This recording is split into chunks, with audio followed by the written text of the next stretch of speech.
Jessica, thanks for joining us here. What are your thoughts on the federal government's order to the NEB to review the impacts of increased marine traffic?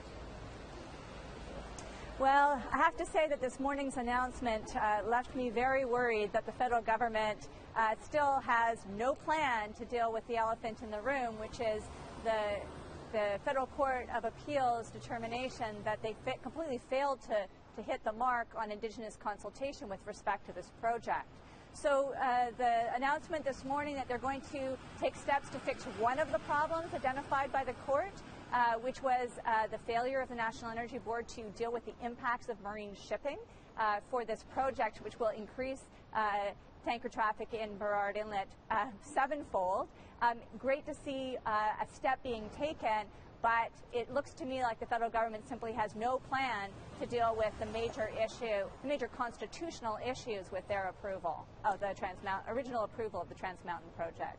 And so, in your opinion, what would proper consultation with First Nations look like? Well, I think the starting point is that any process of review and consultation or to obtain consent has to start with dialogue and collaboration with Indigenous nations themselves. The process needs to be designed with them.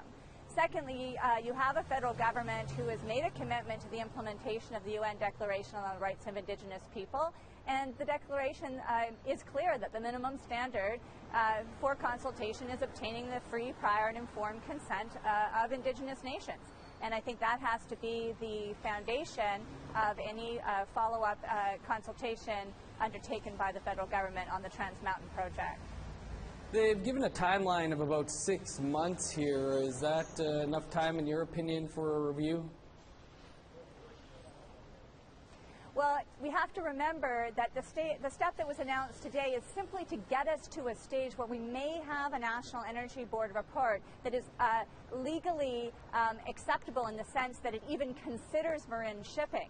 But that is just the starting point for that other major issue identified by the Federal Court of Appeal, which was the conduct of the Crown after they had the NEB report in hand. And it is those issues related to the multiple unresolved issues raised by Indigenous nations that still needs to be addressed through a process of dialogue, a two-way dialogue, and a consent-based process from my perspective.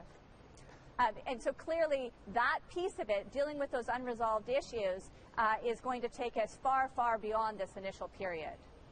Jessica, we'll have to leave it there, but appreciate you taking some time for us here today. Thank you.